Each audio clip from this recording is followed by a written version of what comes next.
I'm Cicely Tyson, and this is a brand new role for me. I'll be your hostess for the series, and we will be working along with a class at the Twin River Paper Company. In this first program, we will be talking about the importance of effective writing, what it is and how to achieve it. You'll learn that effective writing is always appropriate in style, and that it is based on what I like to call the 4 C's.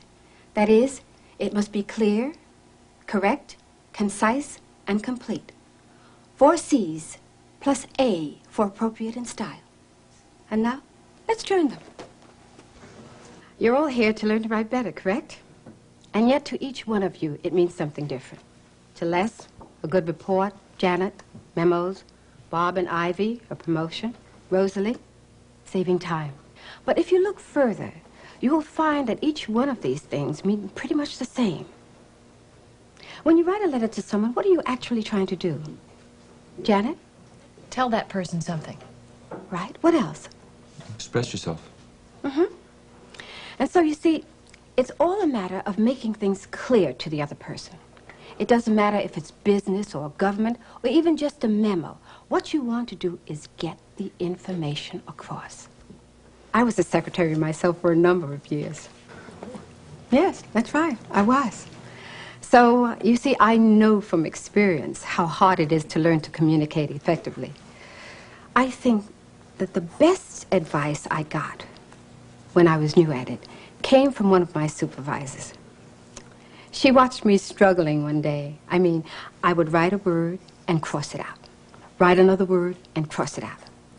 And she said, Cicely, the trick to writing is to get it down. If you fuss over every word, you'll lose the thought. Get it down and then look over it. I think that I shall never forget that, and I want to pass that advice on to all of you. Once the idea is on paper, you can see if you've made yourself clear, if you've explained everything. You mustn't make your reader guess at what you mean, and you mustn't waste his time. Suppose, for an instance, a company has 2 women named Davis. One of them writes out an order for pencils, but she's not much on writing, so her memo says, please send 1 dozen yellow pencils to Mrs. Davis. Now, what do you think happened?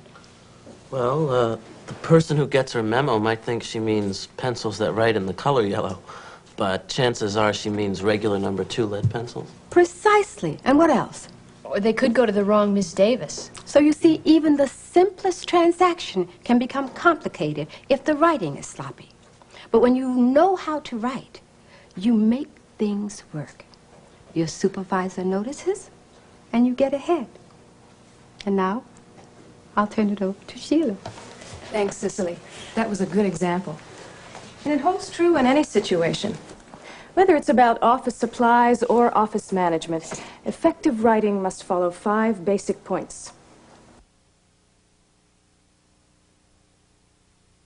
It must be clear, concise, correct, and complete.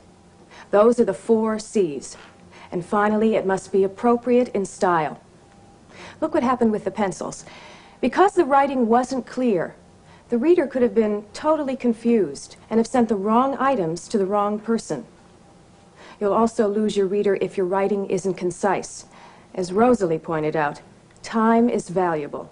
And when writing is wordy or boring, it wastes time. And in many cases, time is money. As for correct, I'm sure you can all see how a reader can be misinformed or misled when words and phrases are used incorrectly. And of course, if writing isn't complete, a reader will be left wondering what the point was and what action he's supposed to take. So always keep those 4 C's in mind, and don't forget to check and see if you're being appropriate in style. If you're not, you may offend or insult your reader when that was the last thing you wanted to do. Sheila, may we ask questions? Absolutely. Anytime something isn't clear, please interrupt me. Is there some easy way we can check what we write to see if we've covered all the points? Yes. I have 5 questions for you to ask yourself. First, am I confused? If you are, then the writing isn't clear. Second, am I bored? Then it isn't concise. Third, do I feel misinformed? Then it's not correct. Fourth, does something seem missing? Then it's not complete. And fifth, has it left me angry or offended? Then the style is not appropriate. Now let's take a look at a piece of writing and ask the questions. On Thursday, the department will meet to discuss objectives and goals and aims and purposes. Having read and signed this, we will expect you to attend. Ivy, are you confused? I certainly am. Which Thursday? Which department? And where are they going to meet? So you would say that the writing is not clear. Well, how can we fix it? On Thursday, March 11th, the Customer Service Department will meet in the third floor conference room. Very good, Janet. Les, are you bored? Well, part of it seems wordy to me. I mean, aren't objectives and aims and goals and purposes all the same thing? Yes, they are. Well, let's just stay with objectives. Oh, wait a minute. Objectives of what? Objectives of the open house. I feel misinformed. I'm not sure who is supposed to have read and signed it. I'm glad you caught that, Bob. How can you make it correct? By saying after you've read this, please sign your name. Yes. Anything else bother anyone?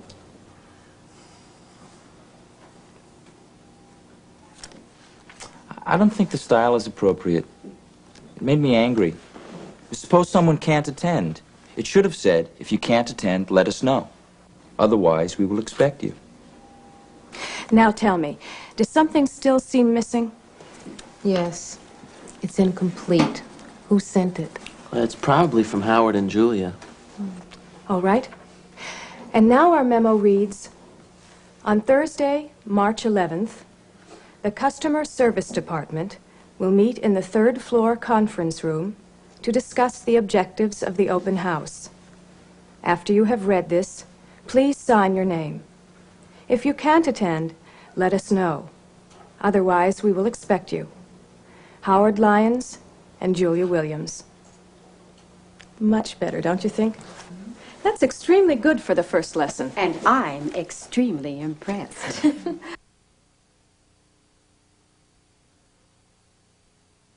Remember earlier we said we write to express ourselves? To tell someone something? To communicate. Right. And the basic tools of communication are? Words. Exactly. And the best words are simple, specific, and precise. I thought simple words were simple-minded. Well, that's a common mistake. When you use simple words, you're really being considerate of your reader. No one wants to run to a dictionary every minute. I saw the word domicile the other day. They could have said home. Right, Les. How about this? The edifice is populated by many workers. What's the writer saying? There are many workers in the building. And that's a lot easier to understand. Besides, the first way sounds phony. Exactly. It's pretentious, and it wastes the reader's time by making him stop to think about the meaning of the words. Can you give me any other examples? How about I possess $5 instead of I have $5? A lot of people say at this point in time when they could say now. Good. Keep it simple is an important rule. So is don't use jargon. Jargon is a kind of shorthand that's special to a particular occupation, but it makes no sense to an outsider.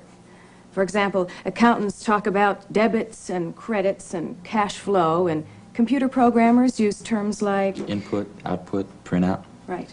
So unless you're talking to someone from your own field, avoid jargon. Yeah, like when we write to the government, we say Public Law XX42. But if we're talking about it to a friend, we should just call it the Clean Water Act. That's a good example, Ivy. There's another kind of language to avoid, which some people call gobbledygook, because it sounds involved and pompous. Like a turkey strutting around the barnyard? That's probably where the word comes from. Gobbledygook may make the writer feel important, but it usually doesn't make the writing any clearer to the reader. In fact, it usually complicates it. I'm sure you've all gotten letters from business or government that you didn't understand. Sure. They call it businessese. Or legalese. Or bureaucrat's ease? That's hard to say. Here are some illustrations of words we could all do without. See if you can tell which are jargon and which are gobbledygook. I'm not sure. It could be jargon, but maybe that's the way lawyers talk to each other. You have a point, Janet, but it's really gobbledygook. A bunch of words jumbled together to make a simple statement complicated. Try this. Oh, I'm getting it now. That's gobbledygook. Right. Totally unnecessary. Here's another. That's jargon. I have a friend who's always talking like that. She says it's psychological. I think she gets mixed up a lot of the time. She probably does. What's this? Gobbledygook. And this? That's jargon.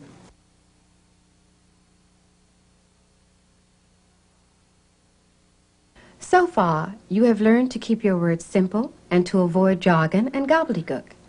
Now I'd like to explain to you why specific words are better than general ones. General words tend to be vague. They represent broad categories or whole ideas. They give the reader a general idea, but that's not good enough. For instance, you say child. Your reader may think you mean a 3-year-old girl, while you mean a 10-year-old boy. Be specific. Say what you mean. So, be specific. Say what you mean. Suppose I said airplane. What would you see? 747? Piper Cub. The Concorde. World War II bomber. Interesting. You each saw something different. And what I really meant was Lindbergh's plane. Oh. See why it's important to be specific? Specific words are detailed and particular to a subject. Now, what do you think of when I say building? Skyscraper? A cottage. Cathedral. You're all right, of course.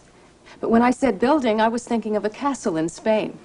So I didn't really get my meaning across, did I?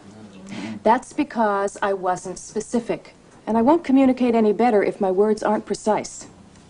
What do you mean by precise words, Sheila? Precise words tell the reader exactly what the writer means without any guesswork.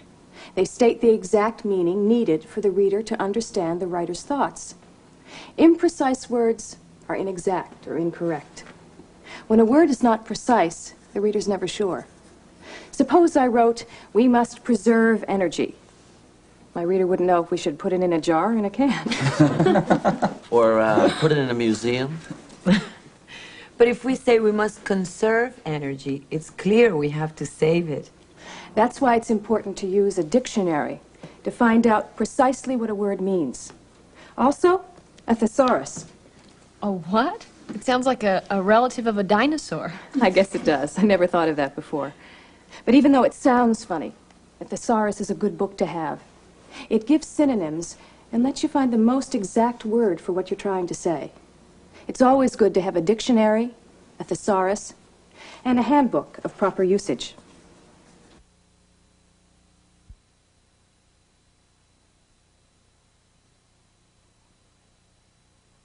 After words, the most important tool in good writing is the complete sentence.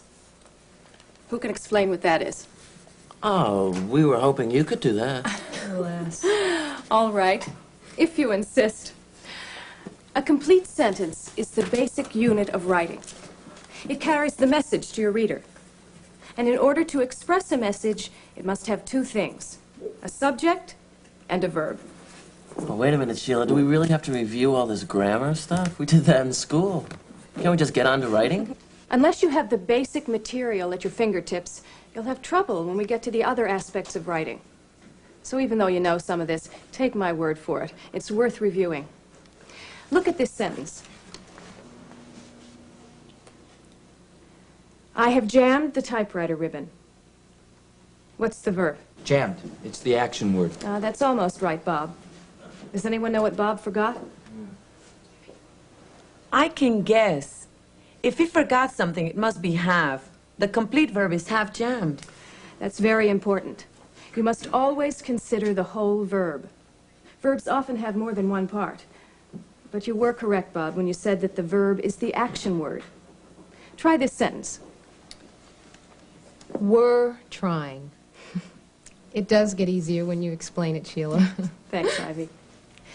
So, we've said that the verb is the word or group of words that express the action in a sentence. but there isn't always an action in a sentence. So there are two kinds of verbs: action verbs and state of being verbs. Does anyone know what a state of being verb is? I do. Is, am, were, are. State of being verbs are linking verbs. They link the subject to other words in the sentence. Like, I am hungry. I remember that from school. Does everyone understand that? Good. I must say, you seem to know your verbs. Let's see how much you know about subjects. A subject is a noun or a pronoun. Right. And a noun is... A person, place, or thing. or an idea. Oh, wait a minute. I get person, place, or thing, but I don't understand idea. You really do, Les. You just haven't thought about it in these terms. Justice, health, accuracy are all ideas, yet they can be the subject of a sentence. If I gave you the sentence, "Your health is vital to your well-being," would you know that the subject is health? I would now. So then a noun is a person, place, thing, or idea. And a pronoun is used in place of a noun. Words like he, she, they, it, who, anyone, somebody are pronouns, and they help us not to be repetitious. For instance, if I said, "The man came to fix my telephone," but the man didn't have the right tools, that would sound awkward. So we all just naturally say he the second time. I know what you mean, Sheila. We do that kind of thing all the time, by instinct. But instinct sometimes lets us down, which is why it's good to understand them more fully. Let's see if you can find the subject in this example. That one's tricky. Is it everyone? It's budget. The budget is due on Monday, not everyone. Very good, Ivy. Do you understand, Janet? The word everyone's tells whose budget is due, but still what's due is the budget. I get it now. I just have to be more careful of descriptive words. Look at this example. There are two subjects, Julia and Howard. Right. Now look at this. Oh. I understand it this time. The subject is office. It's like the one I missed before. Controllers just describes whose office it is. Great, Janet. See why it's important to have examples? Julia gave me a good paragraph. Let's find all the subjects and verbs. We will ship 10 reams of paper by Monday. Howard and I selected the fine bond paper for your needs. Please process and pay your bill by the 15th of the month. We is the subject. Will ship is the verb. Howard and I are the subjects. Selected is a verb. Well, process and pay are verbs, but I don't see a subject. The subject is you, but it's understood, right, Sheila? Yes, that's right. And you is the only word that can be understood. Other subjects have to be there or the sentence is incomplete. See this? Who hopes? The writer? His co-workers? His bosses? The reader may guess, but not always. When a subject or verb is missing, the sentence is not complete. Anyone know what it's called? I think it's a sentence fragment. Yes, it is. And sometimes they're very hard to figure out. Look at this. Well, the verb is received, and even though I don't see a subject, I'd assume it was I. Yes, that's what most people would assume, Janet. But in this case, the writer was talking about the head of his department, to whom the report had been sent. It should have read, "Martha Rollins received your report last week." So you see, we should avoid sentence fragments. Boy, my head is spinning from all this. Believe me, it'll get a lot clearer. Yes, take a look at the workbook here. I understand exactly how Janet feels. Subjects, verbs, nouns, pronouns, actions, state of being. That's a lot of information. As everyone knows, Subjects and verbs must be consistent to be grammatically correct. By consistent, I mean that if a subject is singular, the verb must be singular also. And if the subject is plural, it needs a plural verb. This is called agreement. If your subjects and verbs don't agree, your sentence sounds terrible, and your reader won't place a lot of faith in what you're saying. Suppose you got a letter that said, "The windows is closed." What would you think? I think it should be "are closed." And I think the writer wasn't very smart. I can see how agreement sounds better, but why bother if your reader can understand you? Yes, but it's like sending out a letter with typographical errors. When your subject and verb don't agree, people don't take you or your writing seriously. You're probably right, Rosalie. Let's look at this. The offices in our building faces Twin River. Well, it's wrong, but I can understand what happened. The writer got the subject mixed up. He thought it was building instead of offices. Good, Bob. And it's a good demonstration of the importance of understanding subjects. If you know what your subject is, you're less likely to make that mistake. It's usually easy to tell about agreement when the subject and verb are next to each other, but it's more difficult when there are intervening words. This is what I mean. Sue, who went on a trip to California with her parents, are my best friend. Well, the parents wouldn't be the best friends, so Sue has to be the subject. Must be right. Also, here's a tip. An S at the end of a verb in the present tense means it's singular. So you can check to see that your subject is singular too. And remember, when you're in doubt, add up your subjects. If there's more than one, your verb must be plural. Florida and Bermuda, where people go on vacation, appeals to me. Appeal. Yeah, appeal. Why? Well, because there are two places, Florida and Bermuda. But how about this? Neither Florida nor Bermuda appeals to me. Well, I'd say appeal because both sentences sound the same. They do sound alike, but the words neither and nor make a difference. When they appear, you do not add up your subjects. Only one word is the subject, and the subject closest to the verb controls the verb. Same thing with either and or. When they are present, you don't add up your subjects. What would you do with this sentence? Either my sister or the girl next door brings in the mail. Brings. No, wait. Quit while you're ahead, Les, you're right. Can you tell me why? Well, you said when you have either or, that the subject closest to the verb controls the verb. The girl next door is singular, so I picked the verb with the S. There's some other situations that we ought to talk about. Here's an example that may give you trouble. Bill, who is in my department, and Bob has been late all week. Bob comes closer to the verb, so it must be has. No, wait, there's no either or in this sentence. You do add the subjects. Bill and Bob have been late. Good thinking, Ivy. It's always more difficult when the subjects are separated from each other, so get into the habit of looking carefully. Let me mention some other pitfalls so you'll be on the lookout for them. Words that we think of as singular, like scissors and pliers. True, they're each only one item, but they are plural nouns and must take a plural verb. For instance, you wouldn't say, the scissors is sharp. We would say, the scissors are sharp. And that can work in reverse. Think of numbers and money. Oh, right, you wouldn't say $5 are a lot of money. No, you wouldn't. And that's because $5 is an amount. So it actually becomes one thing, and are has to be changed to is. Collective nouns can be difficult, too.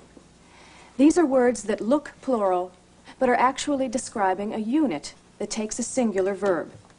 Army, jury, family, team. Words like those can confuse us.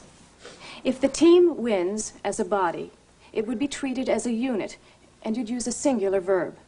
The team is victorious. You can check it by seeing what pronoun you'd substitute. It. You could say, it is a victorious team, or just, it is victorious, and it is singular. Good. Sometimes collectives can take a plural verb. Suppose I said, the team is changing their uniforms. Would that be right? I don't think so, because there gives you a clue that the subject refers to more than one person. I guess it really means the members of the team are changing their uniforms. That's right. Which means that you always have to give collective nouns a little extra thought. If you do, you'll get them right. We've talked a lot about subjects and verbs, but they're not the only parts of sentences. To be effective, a sentence must not only be complete, it must convey a meaning to the reader. If I write, John is, I leave my reader wondering, John is what? Is he good? Is he coming to the meeting? Is he doing the work? I must put myself in the reader's place and make certain I've told him what I meant to. For instance, Janet, I know you're working on your open house announcement. But let's suppose your opening sentence said, the Twin River Paper Company announces. Well, there's a subject and there's a verb, but my reader still wouldn't know what's taking place. It's not a complete thought. It would be complete if you added its annual open house. Yes. Then that would be a good sentence, because it has a subject and verb, it's complete, and it tells one message. It's also simple and direct, which is good. Maybe that's why I'm having so much trouble with another sentence I'm working on. Maybe I'm just trying to fit too much in. Okay, let's work on it. It will probably be a good example. The new paper stock is in great demand because it is so appealing. And we believe that you should place your order now to assure delivery. I know it's wrong, but I can't fix it. I think it should be more than one sentence. That's right, Bob. But how would you break it up? I think it would be clearer if the new paper stock is in great demand because it is so appealing became a sentence by itself. And then the next sentence could be, if you want to assure delivery, place your order now. Do you see that, Janet? Yes, I do, but I don't see why sentences can't communicate more than one message. Well, they can. But in writing at work, simple sentences are best, just like simple words. That often means stating only one message in each sentence. Sheila, how can we tell when a sentence can be broken down? It's a good question. To help you make simple sentences, see if the sentence has more than one message. Ask yourself, how many messages are there? How can we fix this? The accountant asked for my supervisor's expense statement and told me that he was checking my receipts from last month. There are two messages, two different thoughts. First is asking for the supervisor's expense statement. Then he's telling the reader that he's reviewing the reader's receipts. That's very confusing. Right. Let's make it into two sentences. The accountant asked for my supervisor's expense statement. He also told me he was reviewing my receipts from last month. You see how much simpler that is? And remember, simple does not mean unintelligent or unsophisticated. It means you're being clear, concise, and saving your reader time and effort. Sentences can express more than one thought, of course, but for business writing, the simpler you keep your sentences, the more effective they will be. Remember, your reader is usually busy, and you want to be as direct as possible. Our 4 C's apply to sentences as well as to words. When we are clear, concise, correct, and complete, we help our reader and our writing is effective. It's also important in business writing for the style to be appropriate. As I said, people are busy and don't want to waste time. Having learned about agreement, completeness, and conveying your thoughts clearly, you'll see that the sentence will be much less of a problem.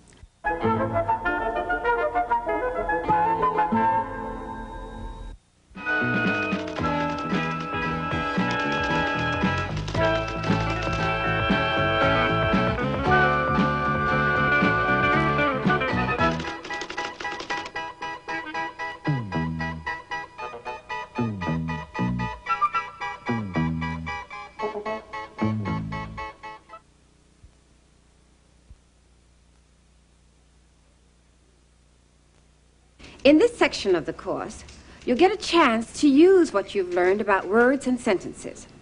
Sheila has shown you how words alone are not enough to get your message across. They have to be put together in complete sentences. Well, sometimes even a sentence is not enough. You need several. And when several sentences all relate to the same main idea, they form a paragraph. Whether or not it's an effective paragraph depends on how you put your sentences together. And that's what Sheila is going to talk to you about now. Before we go into the details of writing a good paragraph, there are a few overall principles to keep in mind that will make life a lot easier for you. First of all, remember that writing, especially business writing, is a means of communication. You want to tell someone something. The big difference between saying something and writing it down is that when you send a letter or a memo, you're not there to answer questions. It's important to begin with a clear picture of your main idea. If it's not clear to you, you won't be able to communicate it to your reader. Any questions? Sheila, Janet has a big problem. She has to write a paragraph about the events of the first day of the open house, and she's got to have it done this afternoon. Can we work on that? Of course. It fits right in with what we're going to do. Tell us about it, Janet. Well, I've written something, but I'm not sure it's right. Okay.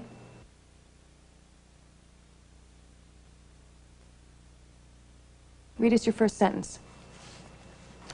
When you arrive, you'll find a variety of displays about the paper industry. Rosalie, do you think you can tell Janet what's wrong with that beginning? There's information missing. I can't explain it the way you do, Sheila, but that sentence doesn't tell me what's going on, not even where I'm arriving. Good point. It doesn't tell them that you're writing to give them a summary of the opening events. Do you understand, Janet? Yes, I do. It's like I started in the middle, but I just can't seem to get it right. You will, if you forget the sentence and start again. I'm going to give you another important tip. Before you put anything down on a piece of paper, have a clear picture of your main idea. If it's not clear to you, it certainly won't be to your reader. The main idea defines your subject. It's really what the paragraph is all about. All other sentences should relate to it. And another hint, Janet. A paragraph can be more effective if the main idea comes first in what we call the introductory sentence. The way to make sure of your main idea is to ask yourself why you're writing and what you're writing about. Hello. Hi. Is it all right if we sit in on this makeup class? We brought some coffee. Of course. That was very thoughtful of you. We're talking about the introductory sentence. Oh, was I glad I knew about that this morning. Julia asked me to write about the writing program so the people in the plant would know what its purpose is. Do you remember what you wrote, Ivy? Well, by a strange coincidence, I happen to have it with me. The purpose of the writing program at the Twin River Paper Company is to help employees improve their writing. So far, the program seems successful. The participants are gaining confidence, and the quality of their writing is improving. That's excellent, Ivy. This will help you, Janet. What did Ivy do that you didn't? Well, she was clear about her main idea, and she explained it well to the reader by putting it in her introductory sentence. Exactly. Now, Janet, keep in mind that the main idea defines the subject of the paragraph. Then tell us what the subject of the paragraph is. The purpose of the writing program. Yes. That was what Julia asked Ivy to write about, and Ivy was specific. I don't understand something. Does the main idea always have to be in the introductory sentence? No, but your message is usually clearer when it is. Janet, when we get back to your paragraph, keep Ivy's introductory sentence in mind. It's a good one. Now let's get your introductory sentence written, Janet. Ask yourself, what's your main idea? What's the subject of the paragraph? What's your paragraph about? Oh, the events of the open house. Okay. All right, let me think for a minute. Okay, I think I've got it. The Twin River Paper Company's open house will feature a variety of events, and for your convenience, we have summarized them. That's much better, isn't it, Sheila? Much. This time you've given your reader the main idea. You've mentioned the company, the open house, the events, and the summary. And you were specific and right to the point. I think I left the main idea out of a letter I wrote this morning. Good thing I haven't mailed it yet. A woman wrote to ask how to apply for a clerk typist job, and I started by saying, first you fill out an application form. That's wrong, isn't it? Yes. You told the woman about step number 1 in the procedure she has to follow, but you didn't mention what the procedure was for. You didn't give your main idea. Another trap writers fall into is using a list in place of an introductory sentence. They might combine all the steps instead of stating the main idea. They might say, first, fill out the form, then attach your resume and call to make an appointment. There's no introductory sentence. What would be a good way to start? Let's erase Rosalie's sentence and start over. Try it, Rosalie. To apply for a clerk typist job with Twin River, you have to do 3 things. See how easy it is when you keep your main idea in mind? Now add the steps. Fill out the application form, which I have enclosed. Send it to me along with your resume. Then call to make an appointment for an interview. Now you've done it. That paragraph tells the reader exactly what she wants to know. The introductory sentence contains your main idea. It's specific and comes right to the point. Once your introductory sentence is right, the rest of the paragraph isn't so hard to do. Now, Sheila's going to discuss the rest of the paragraph and show you what a supporting sentence is. That's just what supporting sentences do. Help.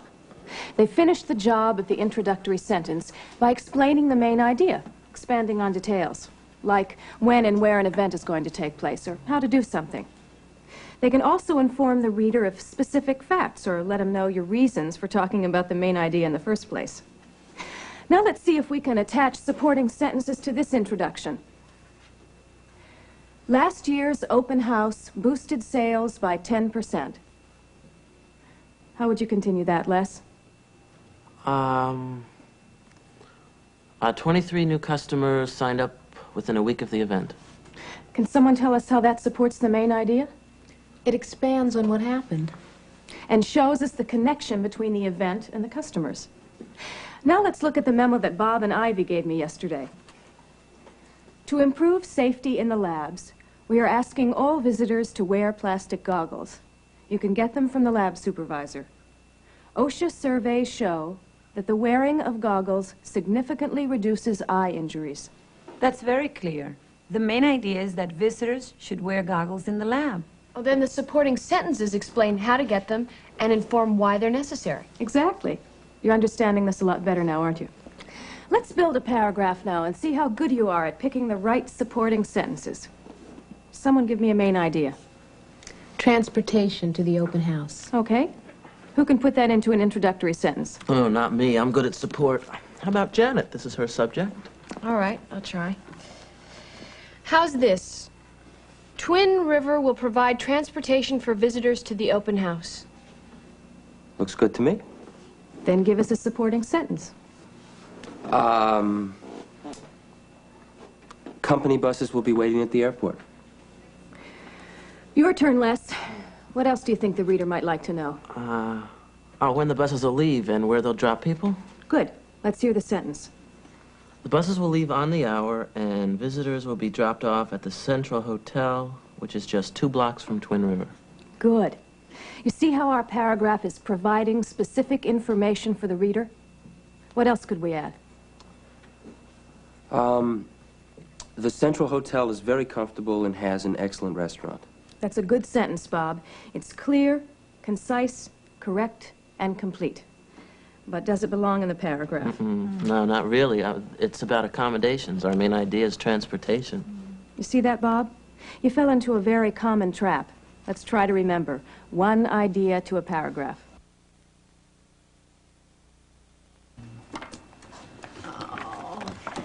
Cicely's going to tell you about another important part of paragraphs.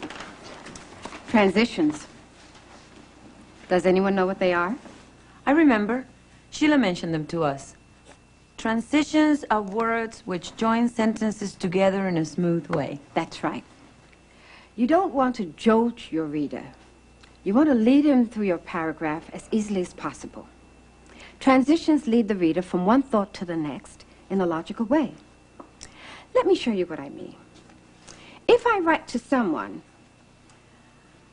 the airport is far from Twin River. The company will provide buses. I haven't made myself as clear as I could, even though both of those sentences are correct. Somehow, those sentences don't hang together. Well, they would if you started the second sentence with therefore. That's right, Bob. Therefore makes a transition between the two. It turns the second sentence into an explanation of the first. There are many types of transitions. Let me tell you about some of them. Example transitions introduce sentences which illustrate something that has been mentioned in a previous sentence. For example, to illustrate, for instance, are 3 example transitions. Can anyone link 2 sentences with one of these? I'll try. Cicely's writing program is amazing. For example, I'm becoming an expert on transitions. Time transitions do exactly what their name says. They indicate a time. You use them when giving directions, telling how to do something, or discussing schedule. Some time transition words are first, second, earlier, previously, at a later date. Who wants to use one? Well, if I were telling someone how to write an effective paragraph, I'd say, first write an introductory sentence, then add supporting sentences. Equal weight transitions are used when 2 supporting sentences are of equal importance.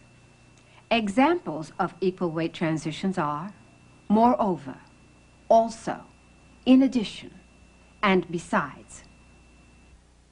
Now, another kind of transition is called comparison contrast. These are used when the second sentence presents a contrasting or similar point of view. Comparison contrast transition words are but, nevertheless, however, on the other hand. Anyone for an example? Here's one. Some Twin River employees are good writers. However, the best writers are those who take Cicely's course. Good, Bob. Now, I have one more for you. The kind of transition that's called cause-effect. Some cause-effect transition words are because, as a result, consequently, therefore, and thus. They indicate that what follows will tell the result of what has gone before. Let me give you an example. I have been talking for a long time. Therefore, I will let Sheila take over. Watch your writing to see if you've connected your thoughts. If your sentences sound disjointed, ask yourself, have I omitted a necessary transition? You'll be able to tell which kind to use by how the 2 sentences relate. Are you giving an example? Are you talking about 2 different times? Are you giving a result? Or are you simply adding another element?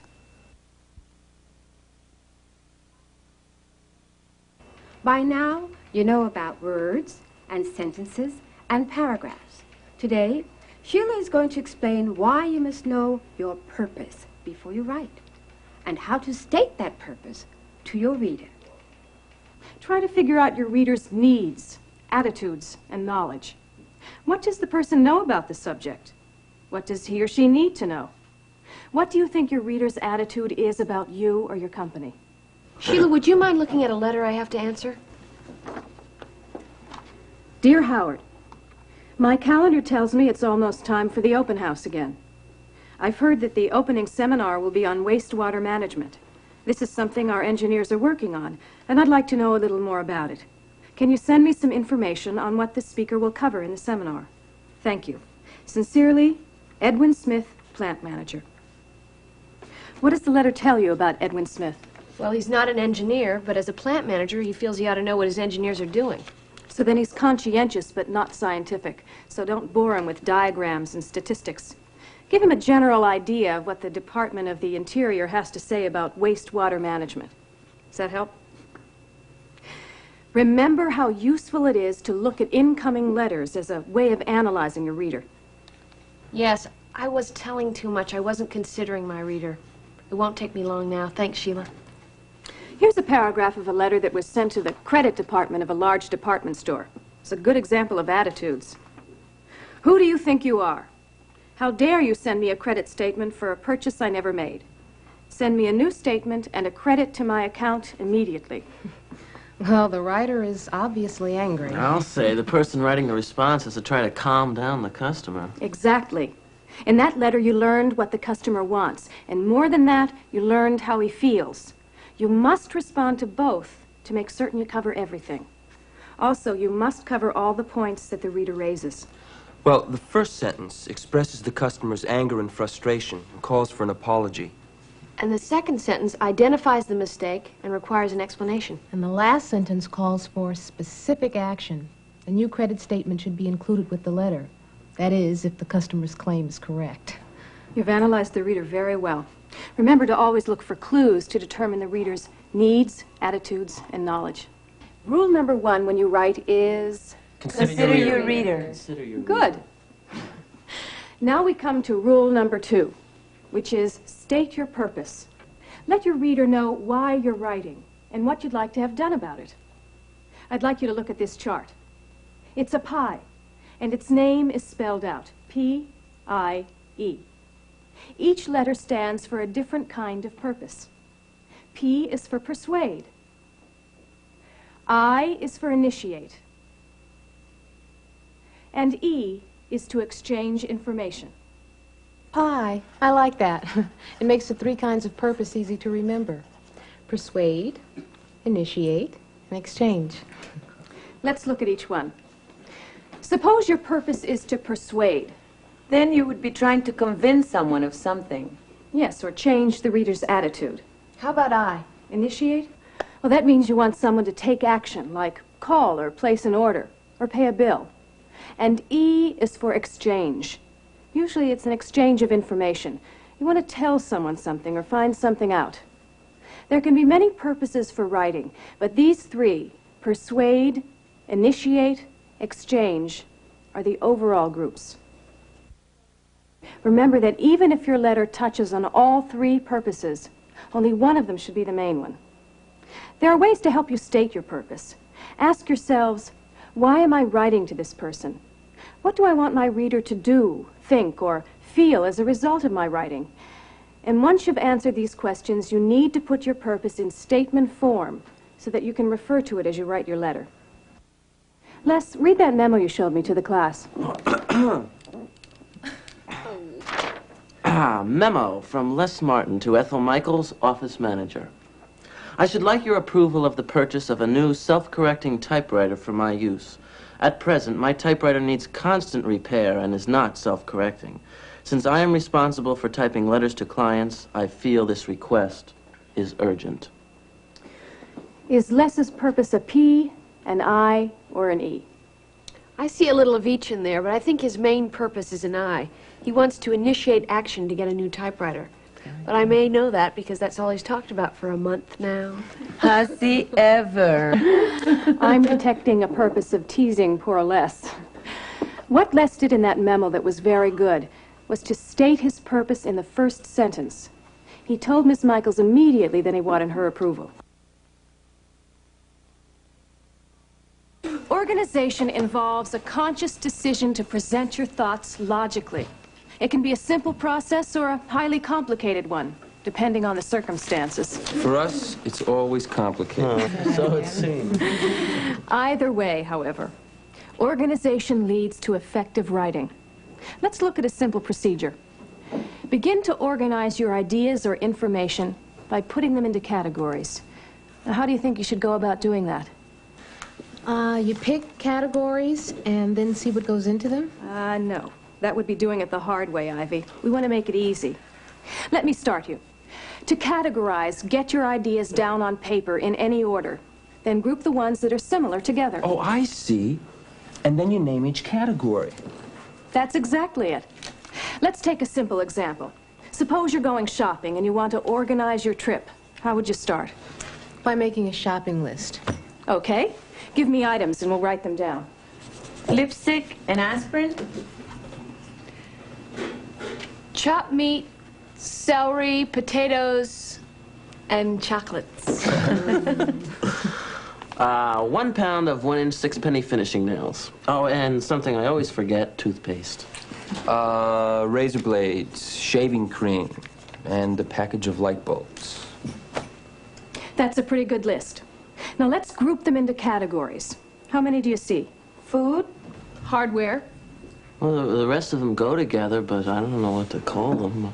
Medicine chest? Sometimes it's hard to find the right category name, Les. How about health and beauty aids? It's always good to have 2 or 3 categories, and we have 3, so that's fine. Now, how would that list help us? Well, for one thing, I wouldn't forget my toothpaste again. Well, you can organize your shopping trip, see where you want to go. Right. By categorizing your shopping list, you've created a game plan. It will save you time, keep you from wandering, and help you to organize. The same principle applies to writing. Sheila, I understand what you're saying, but how will this help me with this report I'm doing for the open house? Well, tell us about it.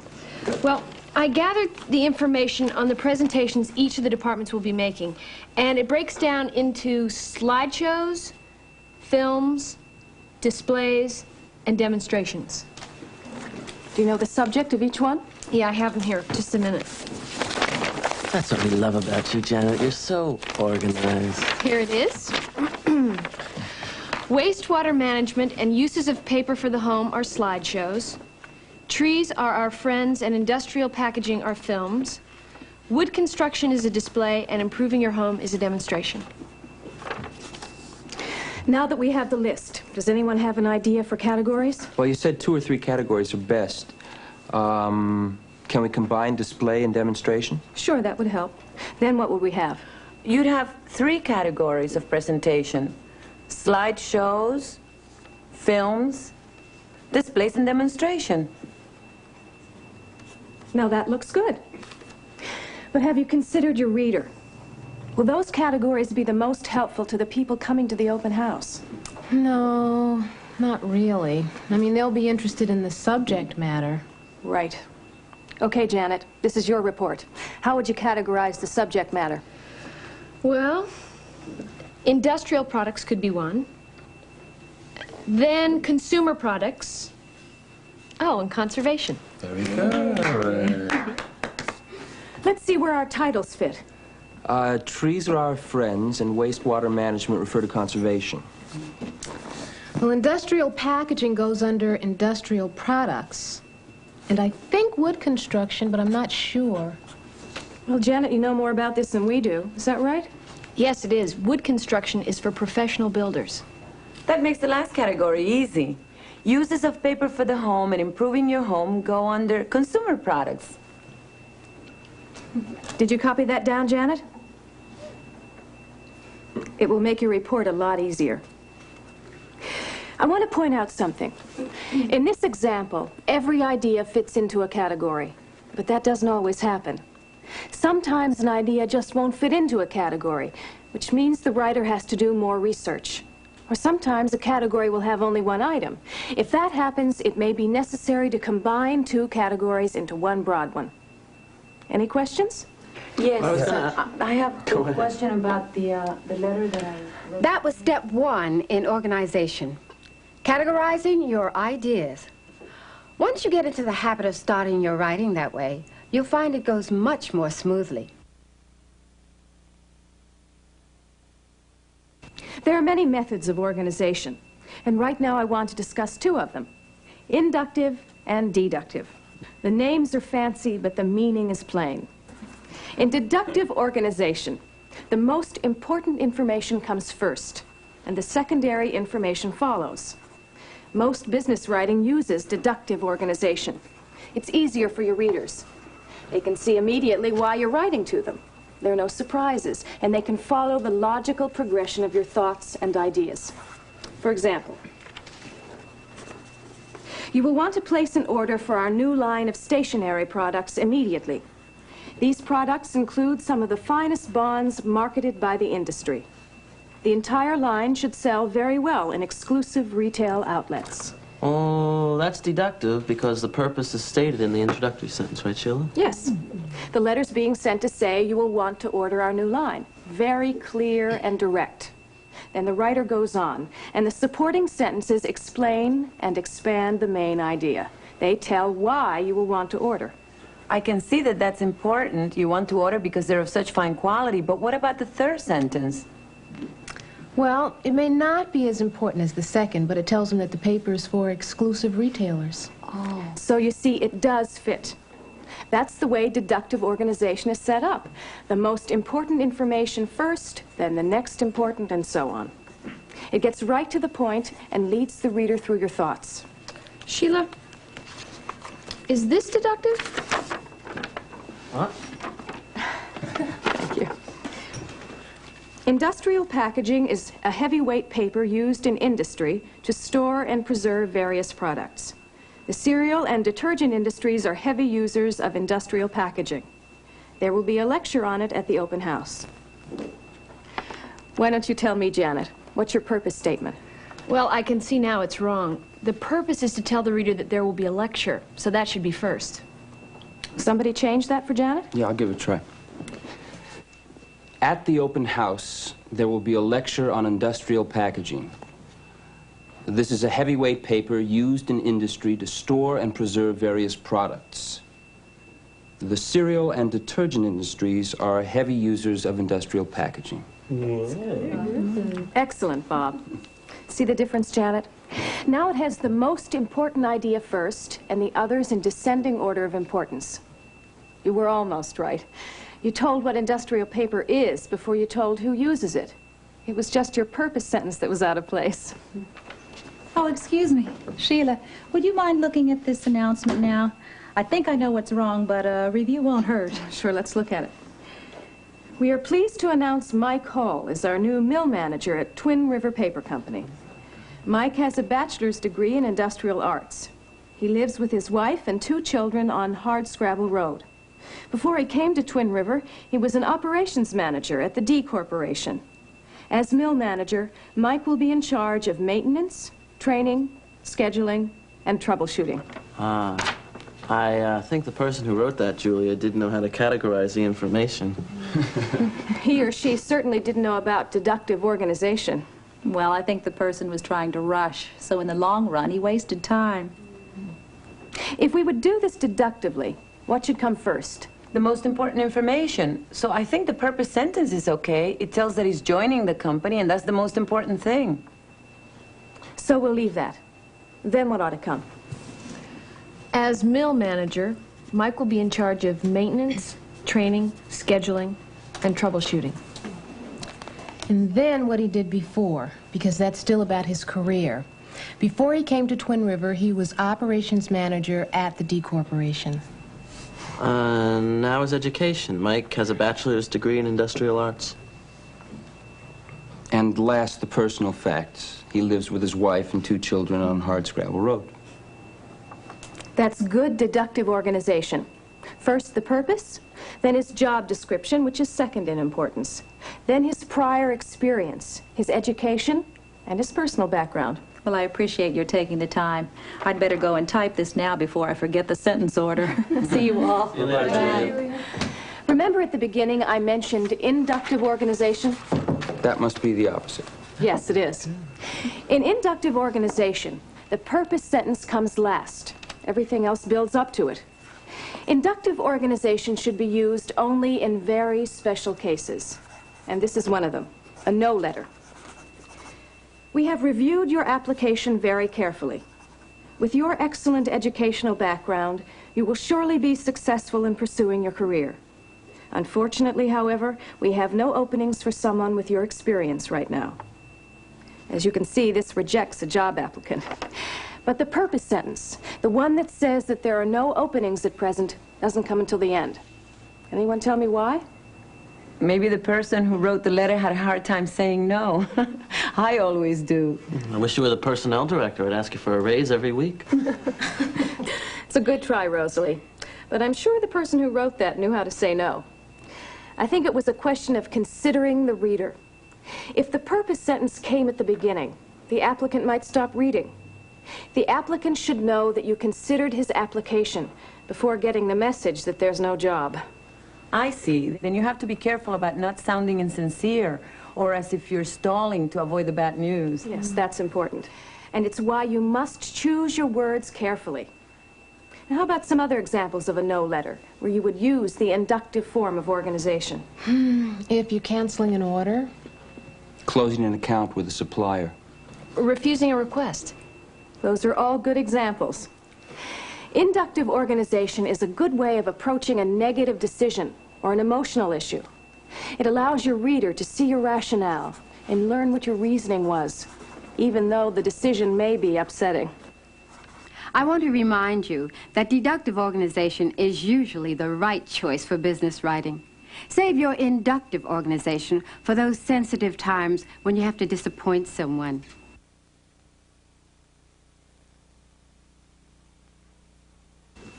Now we're going to talk about two other techniques for organizing your material. The first of these is chronological. And if you divide that word into two parts, you'll have a perfect idea of what it means. Chrono comes from the Greek, and it means time. Logical, of course, describes a sequence of thoughts or events that make sense. So chronological organization gives a series of events in the order in which they occurred. It's best used when the sequence of events is important to the reader, or it tells what steps need to be taken in a project, starting with the first and going through to the last. Chronological organization is like deductive in one respect. It starts with the purpose statement. After that, it follows a time sequence, which makes it just right for giving the history of an event, like repairing something or putting a piece of equipment together. Oh, I did that just last Saturday. I bought this new hood ornament for my car. I didn't realize it at the time, but the instructions were chronological. First it said to drill 2 holes in the top of the hood, 3 inches apart, then to bolt the housing to the top of the hood, and finally, glue the ornament to the housing and let it set for an hour. That sounds clear and chronological.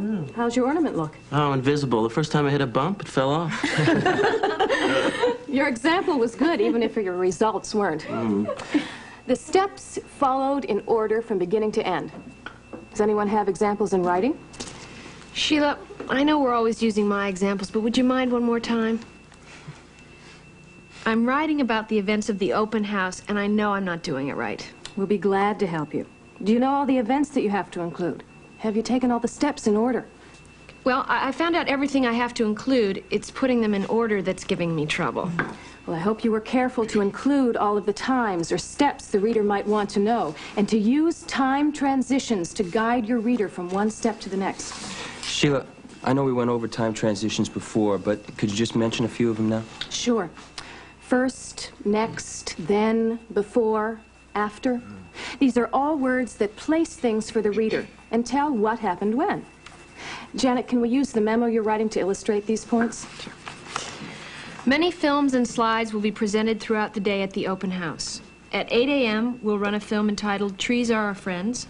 Next, there'll be a slideshow on wastewater management. At 10 a.m., the PR department will present a slideshow on the uses of paper. At 11, there'll be a special showing of an award-winning film, Industrial Packaging. Not bad, Janet. You started with the purpose sentence and got your schedule in order. It needs a little improving, but you're off to a good start. Anyone have a comment?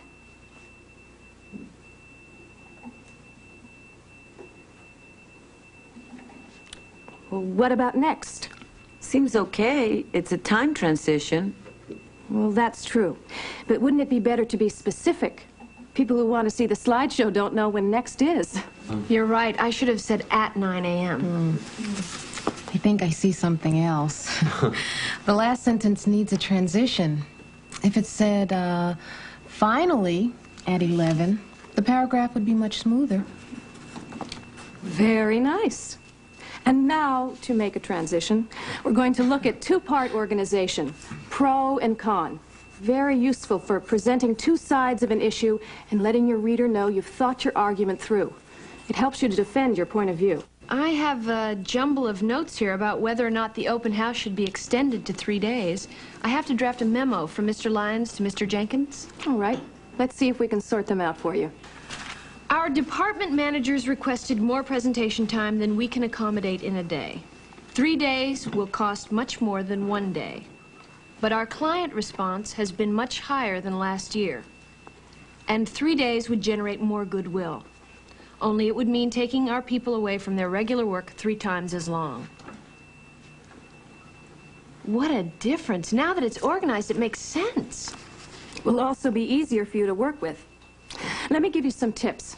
Usually in pro and con organization, you put the cons first, then end up with the pros. But not always. Before you decide, consider your reader and your subject matter. But either way, put your purpose statement up front. Thanks, Sheila. Before this class, I thought I'd have to stay all night to get everything done. Now, don't forget, when you have to write something, you get your ideas down, categorize them, and put them in logical order. Then you can decide what kind of organization to use: deductive, inductive, chronological, or two-part. Even though deductive organization is used most of the time, if you consider your reader and your purpose, you'll know when to select one of the others. In the meantime, be clear, be direct, be organized.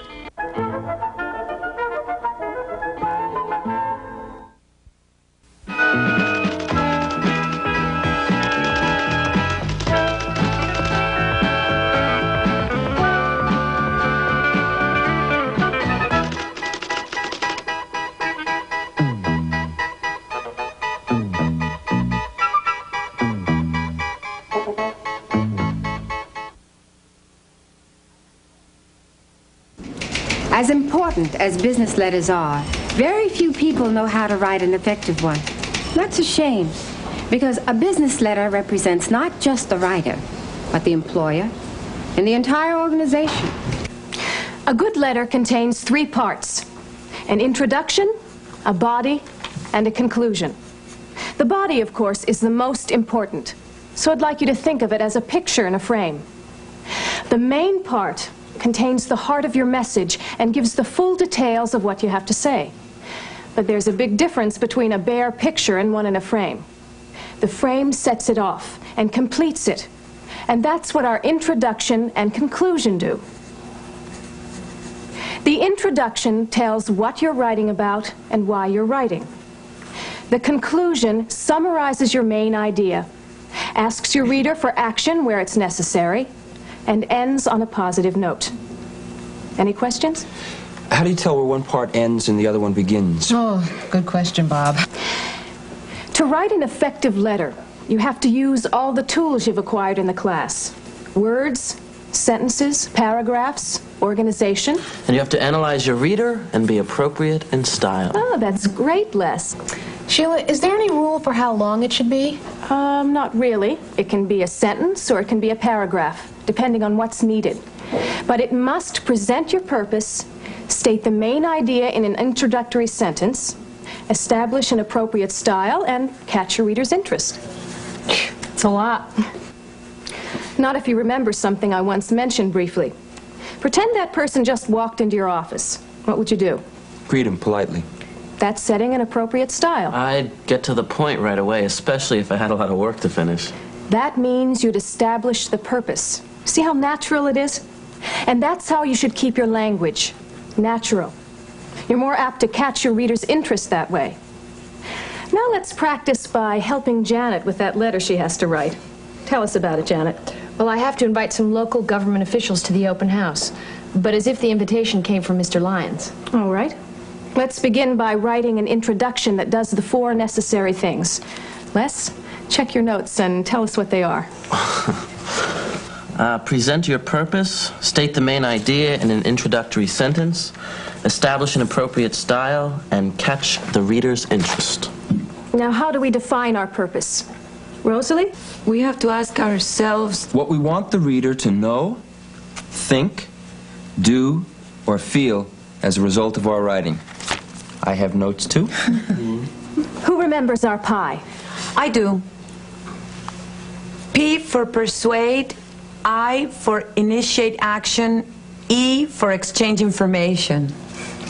That's great, Rosalie. Now, Janet, what's the main purpose of your letter? To persuade the officials to come. Now, I want all of you to write an introductory sentence to our mayor.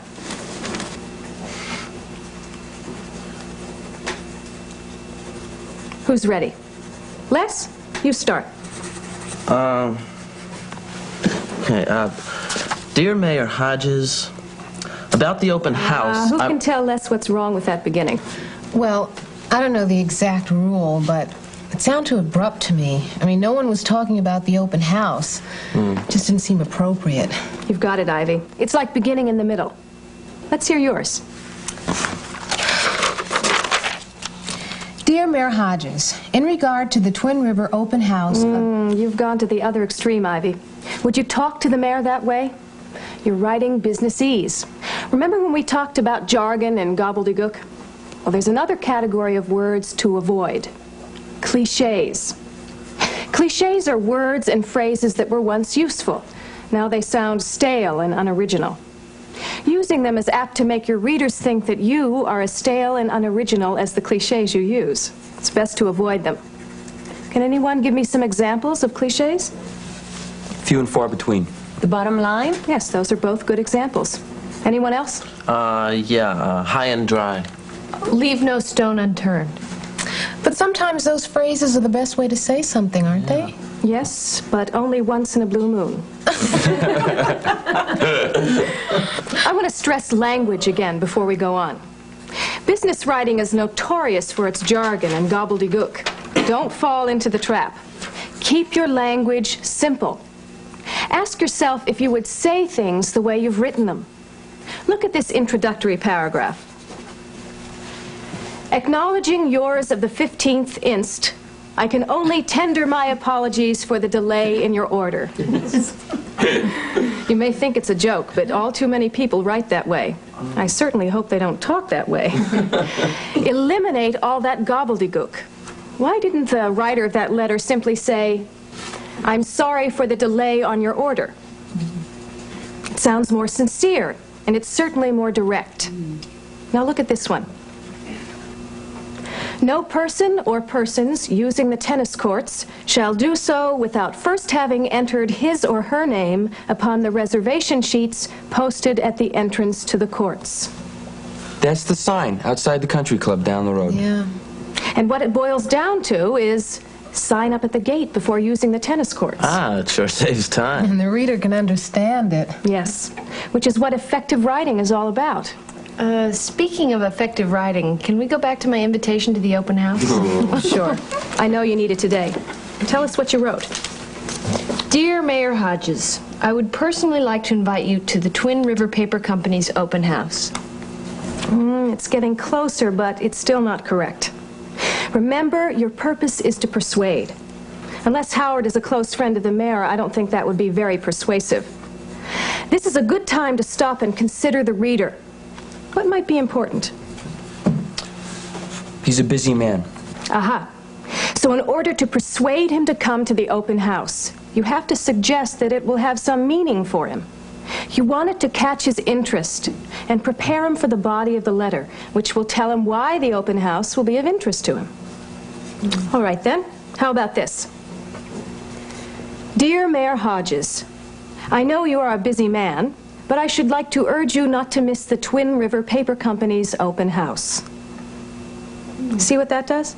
Yes, it's personal, it shows an understanding of his circumstances, and it states the purpose, which is to persuade him. It also implies that a reason will soon appear to make him interested in coming. Keep that in mind, and let's finish the introduction. The open house will be held on October 8th from 8 a.m. to 6 p.m. at our home office at 800 Twin River Road. I'm not sure if there should be more. Let's see. We've told him we want him to come, and we've told him when and where. We've been appropriate in style to his position, and our words are direct, courteous, and consistent. I think we can save the matters that will interest him for the body. Sounds like a class in anatomy. Well, what do you think it should accomplish? Well, it ought to give the reader detailed information About what? about why you're writing the letter. It should convey your message. And expand on claims or statements you made in your introduction. Now, to accomplish all of that, the body of your letter must be complete and well organized. It must also be consistent in style with the introduction. What's our big question for making our content complete? Consider the reader. Great, Les. What parts of the open house do you think government officials might be interested in? Legislation that has something to do with industry. Any community programs we're sponsoring. Environmental concerns? That's a good beginning. But we'll have to be more specific if we're going to accomplish our purpose, which is... To persuade them to come. Which activities and programs do you think we ought to mention in the body of the letter? Well, I wrote down the uses of paper, but then I crossed it out. Too consumer-oriented. I'm also not sure about a tour of the plant. Oh, no, I think a tour of the plant is okay. They can check our safety precautions. I think that's valid. Let's put it down. I skipped things like industrial packaging and wood construction, but what about improving your home? I mean, that might interest them on a personal level. That's an interesting point, Janet. Officials are people and they live in homes. But are we persuading them as public or private individuals? Public, I guess. Well, it doesn't mean they can't go to the exhibit after they get here. Oh, I never thought of that. They can go where they want, but we have to appeal to them as public officials. Then how about Trees Are Our Friends and the Dr. Kaiser lecture on wastewater management? Those are both on conservation. The new mill equipment exhibit might interest them. There were zoning changes made when we put the equipment in. Okay. Now that we have a list, let's organize it. What are our categories? Are there categories? I see 3. Conservation. Oh, that's trees and water. And the zoning would be legislation. Well, you know, the legal department is having a reception for government officials. Where does that go? Politicking. It probably does, Rosalie, but we won't say so. We'll call it government relations. Yeah, put a tour of the plant in there, too.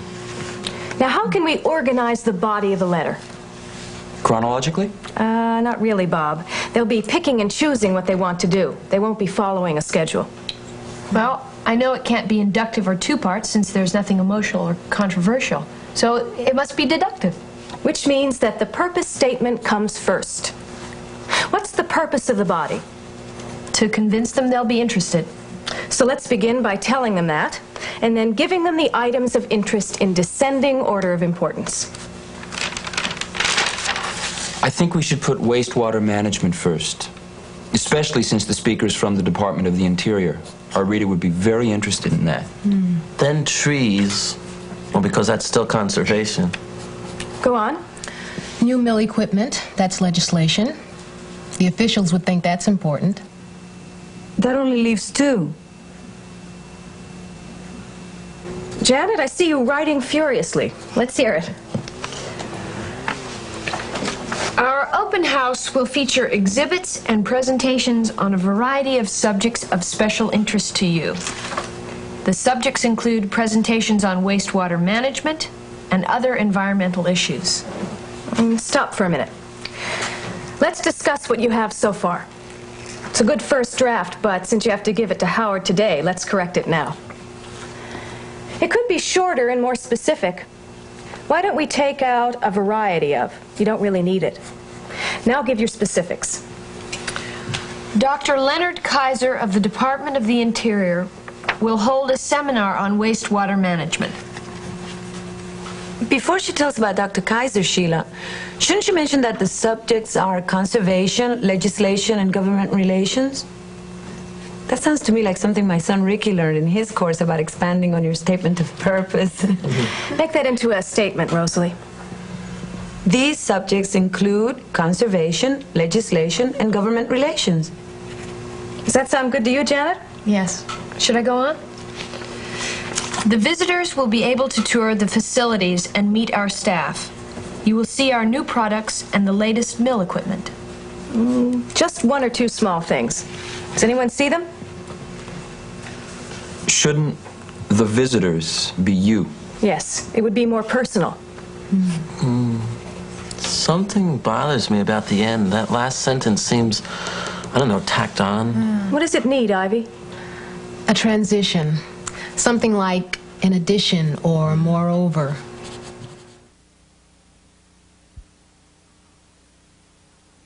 All right, let's talk about conclusions.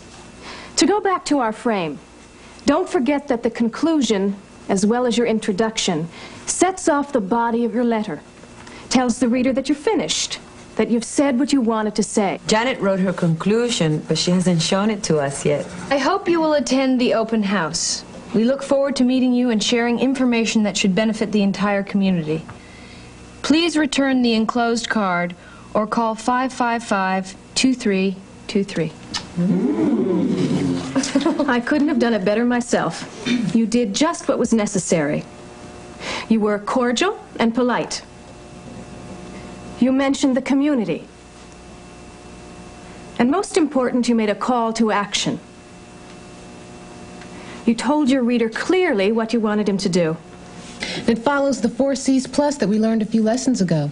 It's clear, concise, correct, complete, and appropriate in style. Yes, and it adds 2 other C's that are very important. It's courteous and convincing. Janet, we may have helped you with the body, but you can take full credit for the conclusion. You saw in this lesson how a first draft always needs work. Sheila and the class changed many things in the body of Janet's letter.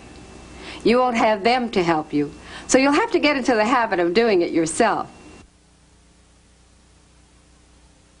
I want to talk about a way of accomplishing the 4 C's plus style.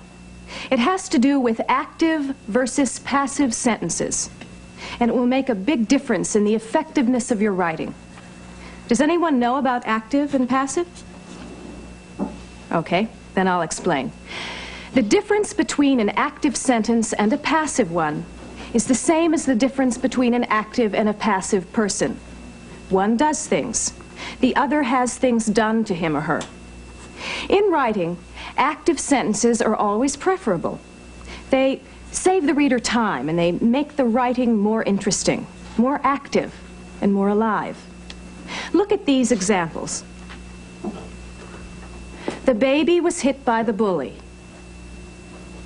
The bully hit the baby. In the second sentence, I can almost feel the slap. Yes, because it's active. How about, a piece of candy is wanted by me. I want a piece of candy. Big difference. The first doesn't even seem real. No, it doesn't. When people want candy, they say so quickly and actively. Don't they, Janet? Active sentences tell the reader exactly who is performing the action. The subject is always clear. In passive sentences, you can't always tell who the doer of the action is. It can be confusing, and it can also be dull. Here's a business example. Mr. Jenkins will speak at the luncheon. Simple, direct, clear, and active. What's the subject? Looks like Mr. Jenkins to me. And the verb? Will speak. I'm getting good at this. Yes, you are. But now tell me, what's the subject of this sentence? The speech at the luncheon will be made by Mr. Jenkins. Oh, I shouldn't have bragged. This one's confusing. I think it's speech, but I wouldn't want to bet on it. Too bad, you would have won. Speech is the subject. But you see, it's hard to tell in a passive sentence. Well, the speech isn't doing anything, Mr. Jenkins is. Yes, that's exactly what's annoying about passive sentences. The subject, which in this case happens to be speech, cannot perform the action. A speech has never been known to give itself. By the way, can anyone pick out the verb? It must be will be made. Good. The reason I'm stressing active sentences is that many people think it sounds intellectual to use the passive construction. I don't know where they got that idea, but it couldn't be farther from the truth. The active sentence engages your reader and moves the action along. It's effective. Yes, it certainly is.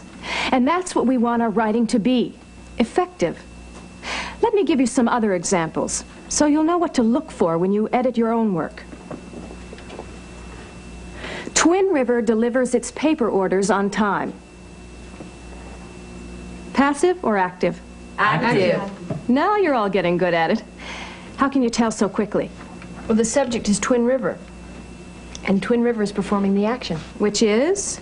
Delivers. Now look at this version of the same thought. Paper orders are delivered on time by Twin River. Passive. The subject is orders, and orders can deliver themselves. Who did deliver them? Twin River. Twin River. That's why Twin River was the subject of the active sentence. Would you have known Twin River was the subject even if we hadn't seen the active sentence? Well, sure, for two reasons. First, Twin River was the only thing in the sentence that could have delivered the paper. And second, it was at the end. Right. That's where the doer usually is in a passive sentence, at the end. But now I want you to look at a sentence that's a little different. The agency was given 30 days to comply with the pollution standards. What's the subject? Agency. Agency is right. And the verb? Was given. And who performed the action in the sentence? I don't know. It can't be standards, but that's what's at the end. Does anyone know? Not really, because we haven't been told who performed the action. Now listen very carefully. There are times when the passive sentence can be used, when you don't know the doer of the action, or when the result of the action is more important than who did it. Look at this sentence. Our car is being repaired again. It's all right for this sentence to be passive. Anyone see why?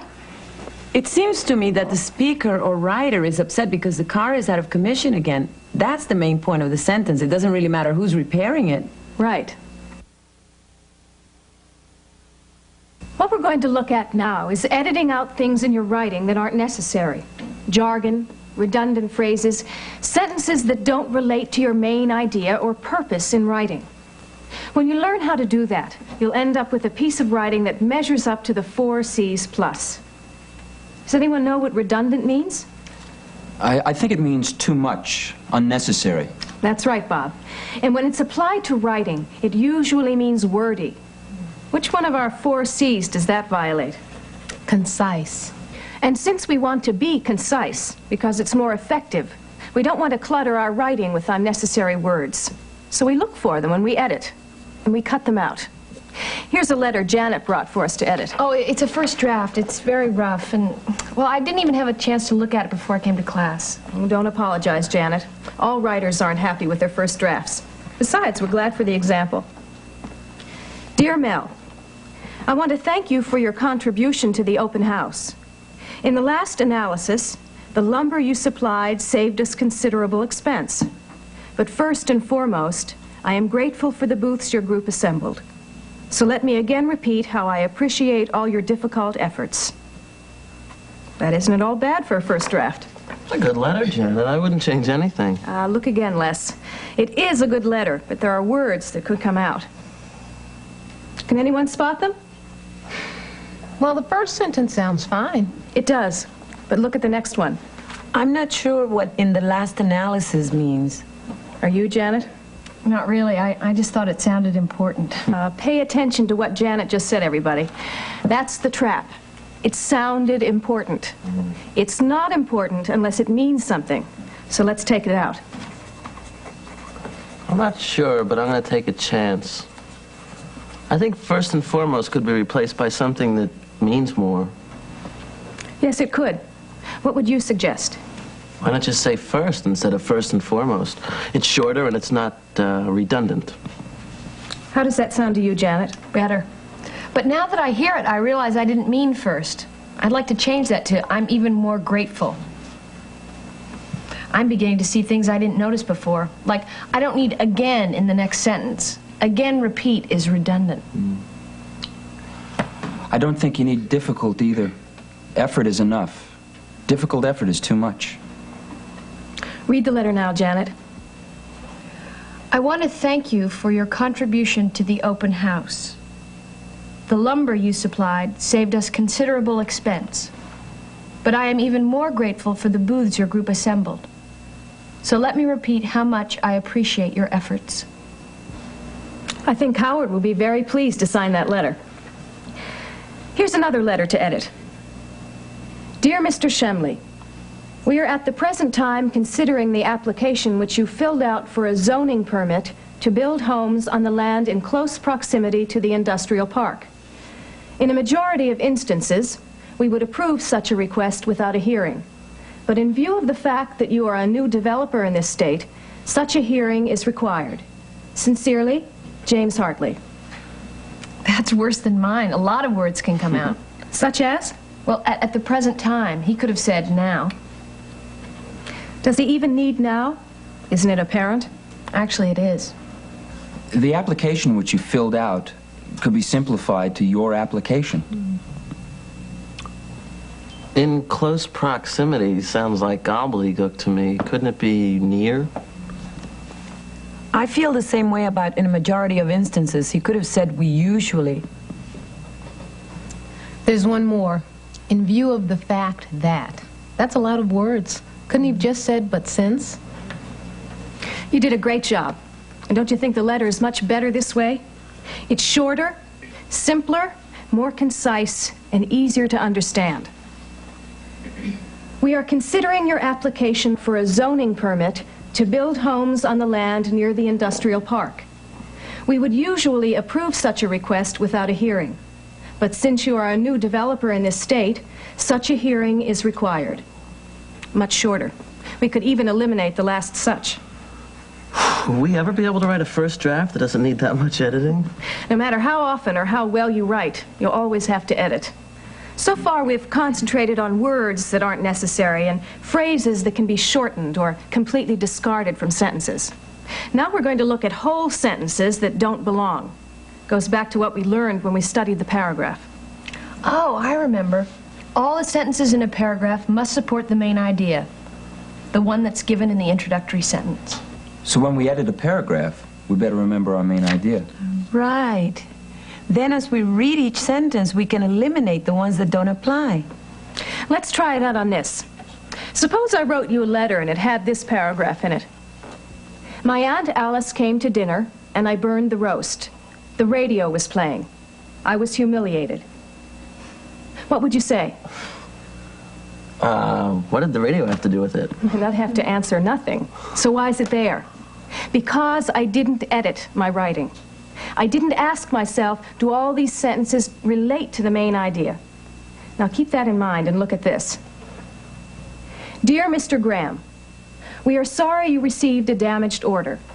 Your order came off a paper machine that was due for maintenance under the supervision of our shop foreman.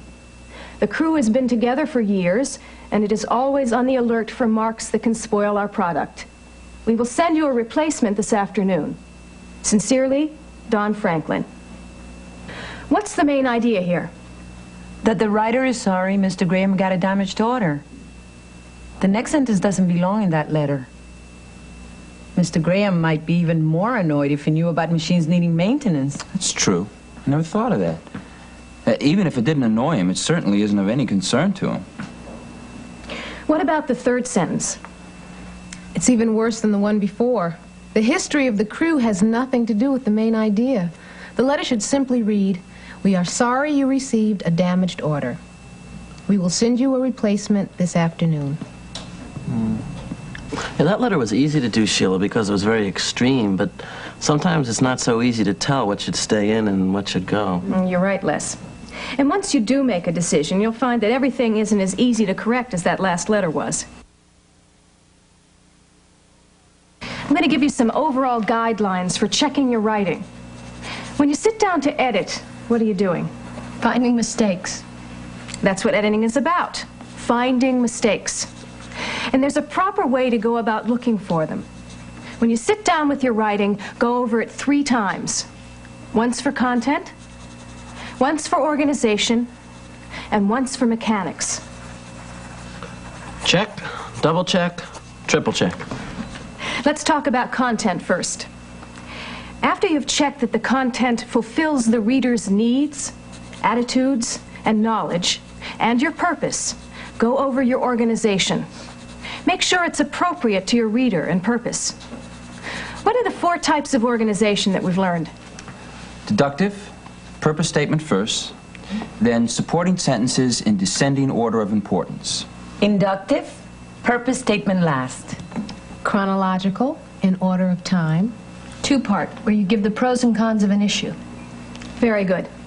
Always know what kind of organization you've used. Make sure it's appropriate to the subject and the reader, and that it's in logical order. Now let's talk about our 3rd check, mechanics. Those are the basics, and they really matter. Because no matter how good your content and organization are, your reader will think you're uneducated if your mechanics are sloppy. Well, what exactly do you mean by mechanics, Sheila? Well, many of the things we've discussed in class. Anybody want to take a stab at it? Seeing that your subject and verb agree? Yes. Transitions. Keeping words specific, precise, and simple. Eliminating redundancies? Using active sentences where we can. Yes. And there's one more thing, and it's about the way you put your writing on paper. It's very important not to clutter up the page. When you do, you confuse your reader. Always leave some white space. It guides your reader's eye to the important points. This series has taught you all a new skill, one that will help you in everything you do. Remember the catchphrases, the 4 C's, plus A for appropriate in style, the pie for the 3 different purposes. Be simple, specific, and precise whenever you choose a word. Leave the jargon, gobbledygook to others. Consider your reader before you write the first word, and organize your paragraphs so that they fit your subject. Make sure your subjects and verbs agree. Then, after you've done all that, edit, keeping your checkpoints in mind: content, organization, and mechanics.